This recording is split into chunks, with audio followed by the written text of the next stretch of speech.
Assalamualaikum warahmatullahi wabarakatuh. Kembali lagi di channel saya Ardiansa JS. Mungkin setelah lama saya tidak mengupload video ya kawan-kawan, saya kembali lagi dengan video tentu saja dengan tutorial Photoshop bagian kedua, yaitu mengenai crop tool. Nah, jadi ada beberapa jenis bagian dari crop tool nih. Mari kita pelajari sama-sama seperti itu. Dan tentu saja sebelum kita masuk, putar dulu intronya.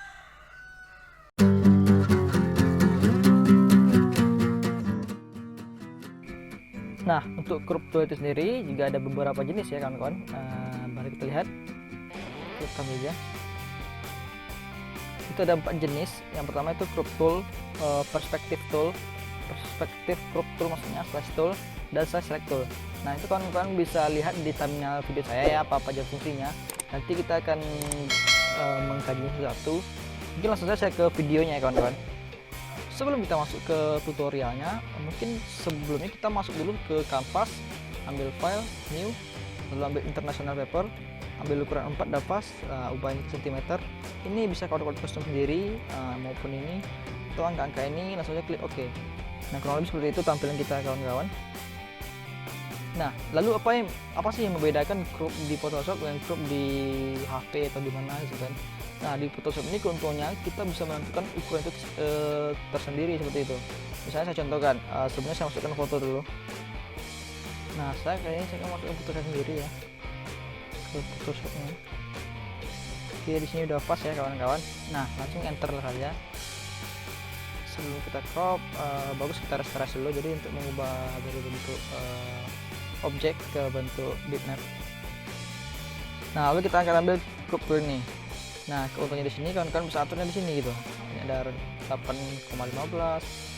Nah, kawan-kawan bisa ke apa aja, cek satu-satu.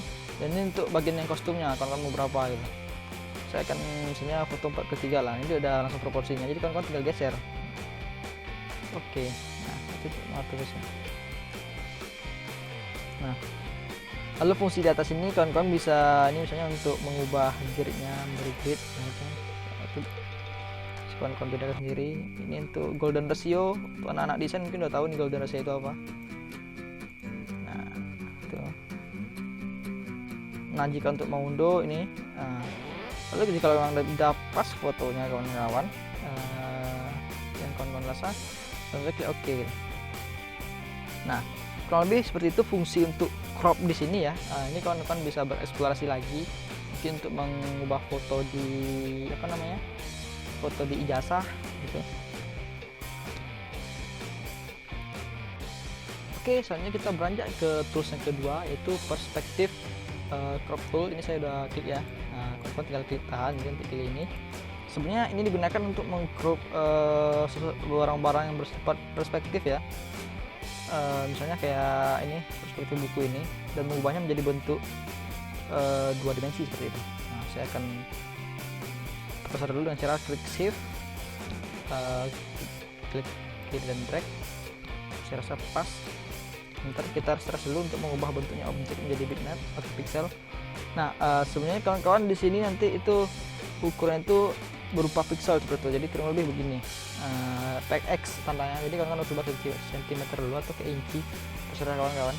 Nah, ini harus berkaitan, ukuran di sini harus bersangkut paut dengan yang di apa tadi gitu.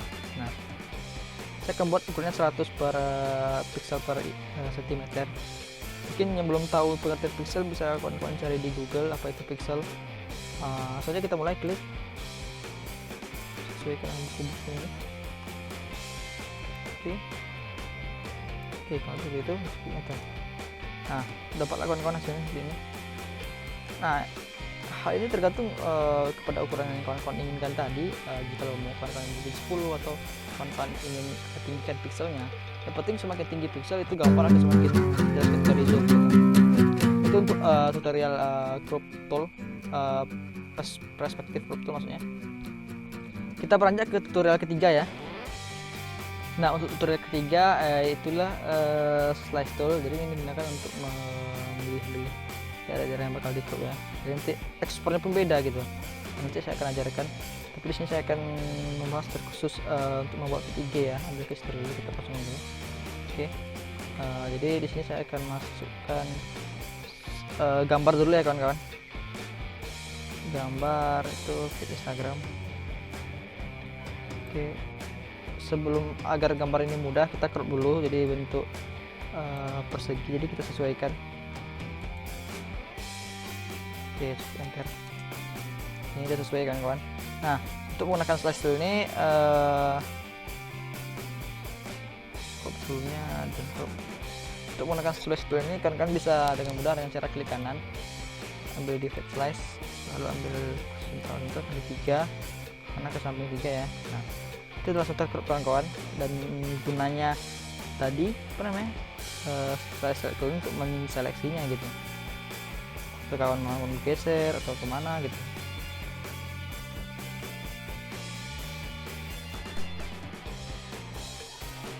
Oke, untuk cara ekspornya pun berbeda kawan-kawan dengan ekspor yang seperti tadi ya.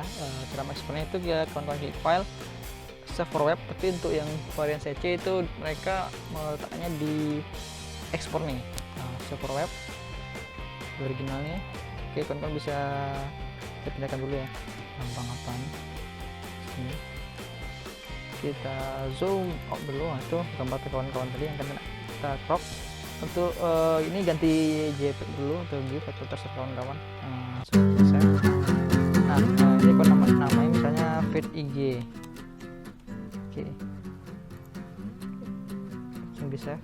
Nah, kawan-kawan cek folder yang kawan-kawan tadi saya naik di file kuliah ya, Max atau jadi sudah di crop kawan-kawan.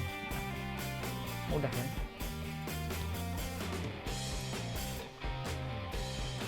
Oke, mungkin itu dulu ya tutorial dari kita untuk pada hari ini. Saya lanjutkan dengan tutorial Photoshop ketiga nanti dengan tools selanjutnya, itu tools nih eyedropper tool dengan berbagai macam jenisnya, tapi saat ini tidak terlalu sulit lah. Yang penting dari kunci desain itu kita memahami semua segi-segi yang ada di tampilan display ini gitu. Misalnya fungsi ini untuk apa, ini untuk apa, itu kita harus pahami satu-satu biar bisa menjadi jago kawan di Photoshop. Oke, sekian dulu tutorial dari saya. Jika kawan-kawan merasa hal ini berguna untuk kawan-kawan, jangan lupa klik subscribe dan bunyikan lonceng notifikasinya untuk mendukung channel saya agar tetap berlanjut seterusnya. Mungkin sekian dari saya. Assalamualaikum warahmatullahi wabarakatuh.